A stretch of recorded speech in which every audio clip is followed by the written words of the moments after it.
Hello friends, जय हिंद, जय Bharat and Vande Mataram and good evening. तो दोस्तों, कैसे हैं आप सभी? उम्मीद करता हूं आप सभी कोरोना को ज़बरदस्त तरीके से टक्कर दे रहे होंगे और उसे हरा दे रहे होंगे। लेकिन दोस्तों, ये तभी पॉसिबल है जब आप सोशल डिस्टेंसिंग का पूरी तरीके से पालन करें। एंड दोस्तों, वैसे भी हमारे यंगस्टर हैं, उनकी इम्यूनिटी इतनी स्ट्रांग है कि कोरोना इतनी आसानी से उन पर हावी नहीं हो सकता है। लेकिन इसके लिए ज़रूरी ये भी है कि आप सभी पूरे प्रिकॉशंस को ध्यान रखें। सो फ्रेंड्स, आज है 15 अगस्त, आप सभी जानते हैं, और हमारे देश को आज़ाद हुए आज 74 साल हो गए हैं। हमारे देश ने बहुत लंबी लड़ाई लड़ी है दोस्तों, अपनी आज़ादी की जंजीरों को तोड़ने के लिए। एंड दोस्तों, हमारे भारत देश को आज़ाद कराने में हमारे क्रांतिकारी भाइयों का बहुत बड़ा हाथ है। उनके बलिदान के बिना ये अहम जो हमारे जो हिस्से में ये जो खुशनुमा दिन आज आया है, उनके बलिदान के बिना ये आज का दिन संभव नहीं था। आज हम जो इस खुली हवा में सांस ले रहे हैं, हम हर क्षेत्र में आगे बढ़ रहे हैं, चाहे वो शिक्षा का क्षेत्र हो, चाहे वो तकनीकी क्षेत्र हो। हमें बोलने की आज़ादी है, हमें हर चीज़ की हमें धर्म की आज़ादी है, संविधान हमारे पास है, संविधान हमारी रक्षा करता है। ये जो भी चीज़ें हैं, ये हमारे क्रांतिकारी भाइयों के बलिदान की ही वजह से यह संभव है। इसीलिए दोस्तों, ये 15 अगस्त स्वतंत्रता दिवस इसीलिए इतना गौरवान्वित है। और दोस्तों, इतना ही गौरवान्वित हमारे इस राष्ट्रीय ध्वज का इतिहास भी है। तो आज हमारा जो स्पेशल टॉपिक है वो है हमारा इंडियन नेशनल फ्लैग हिस्ट्री। आज हम बात करेंगे दोस्तों कि जैसे जैसे हमारा भारत देश अलग अलग चरण में प्रवेश किया, तो कैसे उस संस्कृति का असर हमारे राष्ट्रीय ध्वज में पड़ा। आपको क्या लगता है जो हमारा राष्ट्रीय ध्वज आपको ऐसा दिख रहा है, क्या ये आज से 60 साल पहले, 70 साल पहले, हालांकि 60 साल पहले तो शायद ये ऐसा ही था, लेकिन इससे पहले ये ऐसा नहीं था। ये जो हमारा राष्ट्रीय ध्वज है, इसका स्वरूप पहले कुछ अलग ही था। तो दोस्तों, आज हम इसी पर बात करेंगे, हमारे भारतीय राष्ट्रीय ध्वज के इतिहास के बारे में। तो दोस्तों, let's start batch of Takshashila and आप सभी का वेलकम है। दोस्तों, हम बात करेंगे भारतीय राष्ट्रीय इतिहास, 74वां स्वतंत्रता दिवस, 74th इंडिपेंडेंस डे।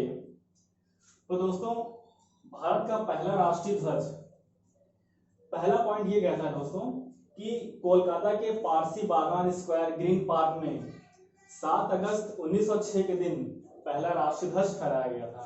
जो हमारा पहला राष्ट्रीय ध्वज था, वो 7 अगस्त 1906 के दिन फहराया गया था कोलकाता के पारसी बागान स्क्वायर ग्रीन पार्क में। सोचिए, 1906 की बात है।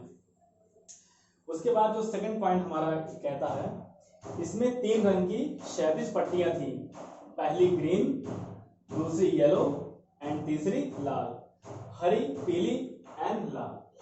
हरी रंग की पट्टी ऊपर हुआ करती थी, एंड जो येलो जो पट्टी थी वो मध्य में थी, बीच में थी, और जो रेड पट्टी थी वो नीचे थी। तो दोस्तों, आज से 60-70-80 साल पहले इसका जो स्वरूप था झंडे का, वो कुछ अलग ही था। एंड जो थर्ड पॉइंट कहता है, हरी पट्टी पर 8 आधे खिले हुए कमल के फूल थे। इस पर जो इस फ्लैग जो हमारा जो पहले का जो फ्लैग था, उस पर जो डिजाइन थी वो कुछ ऐसी थी कि जो हरी पट्टी जो ऊपर वाली थी, उस पर 8 आधे खिले हुए कमल के फूल थे। एंड जो पीली पट्टी थी आपकी, जो आपका बीच वाला पार्ट था, उस पर वंदे मातरम अंकित था। पीली पट्टी पर वंदे मातरम लिखा हुआ था। एंड आपकी जो नीचे वाली जो लाल पट्टी थी, जो हमारे जो ध्वज की जो लाल पट्टी थी, उस पर सूर्य और अर्धचंद्रमा अंकित था, वही इसका प्रतीक था। लाल पट्टी का प्रतीक सूर्य व अर्धचंद्रमा प्रतीक के रूप में था, जो लाल पट्टी का ध्वज है। एंड जो हमारा जो 5 पॉइंट कहता है, स्वतंत्रता सेनानी सचिंद्र प्रसाद बोस और हेमचंद्र कानूनगो ने झंडे का डिजाइन तैयार किया था। इस झंडे का जो डिजाइन तैयार किया था सबसे पहले, वो हमारे जो फ्रीडम फाइटर थे, सचिंद्र प्रसाद बोस और हेमचंद्र कानूनगो ने सबसे पहले राष्ट्रीय ध्वज, भारतीय राष्ट्रीय ध्वज का डिजाइन तैयार किया था। एंड इसके अगर और सोर्सेस, इसके जो और सोर्सेस हैं उस पर अगर हम गौर करें दोस्तों, तो ये हेडलाइन है भारत के राष्ट्रीय ध्वज का इतिहास। ओके, अभी तो ये पहला राष्ट्रीय ध्वज था, ये तो उसकी पूरी हिस्ट्री थी। अब हम बात करेंगे हमारे भारत के राष्ट्रीय ध्वज के इतिहास के बारे में। सो इसका जो फर्स्ट पॉइंट है दोस्तों, आप सब उम्मीद है आप सभी देख पा रहे होंगे। स्वतंत्रता सेनानी पिंगली वेंकैया ने भारत के वर्तमान राष्ट्रीय ध्वज का डिजाइन दिया था। हमारे भारत के जो फ्रीडम फाइटर थे पिंगली वेंकैया ने, इन्होंने भारत के वर्तमान राष्ट्रीय ध्वज का डिजाइन तैयार किया था। इन्होंने ही सबसे पहले ये डिजाइन तैयार करके हम सभी को सौंपा था। ये जो आप इस समय जो हमारा राष्ट्रीय ध्वज इसमें आप देख सकते हैं, ऊपर का रंग केसरिया और जो मध्य का रंग है वो सफेद और जो नीचे का जो पट्टी है वो ग्रीन कलर की, और बीच में अशोक चक्र का स्तंभ लगा हुआ है। तो ये जो पूरा डिजाइन तैयार किया था, इसका पूरा श्रेय हमारे स्वतंत्रता सेनानी, हमारे फ्रीडम फाइटर पिंगली वेंकैया जी को जाता है। एंड सेकंड पॉइंट इज, इस झंडे में लाल व हरे रंग के दो बैंड थे। लाल रंग हिंदू समुदाय व हरा रंग मुस्लिम समुदाय को प्रतीक करता था, उनको संबोधित करता था। मैं इस लाइन को फिर से मैं एक बार रिपीट करता हूँ। इस झंडे का जो लाल व जो हरा रंग था उसके दो बैंड थे। लाल रंग हिंदू समुदाय व हरा रंग मुस्लिम समुदाय का प्रतीक था। एंड इसका जो फोर्थ पॉइंट है गाइस, वो है लाला हंसराज की सिफारिश पर गांधी जी ने इसमें सफेद पट्टी व चरखा जोड़ दिया था। पहले इसमें केवल दो ही पट्टियां थी, ऊपर का केसरिया और नीचे का ग्रीन। उसके बाद लाला हंसराज की सिफारिश पर गांधी जी ने इसमें सफेद रंग की पट्टी को जोड़ दिया था और उसके साथ चरखे को भी जोड़ दिया था। पहले इसमें चरखा ही था। गांधी जी के टाइम पीरियड में इसमें चरखा लगा, उसमें चरखे का ही स्तंभ था, वही उसका प्रतीक था। ये अशोक स्तंभ तो बाद में आया, इसके बारे में भी हम बात करेंगे दोस्तों।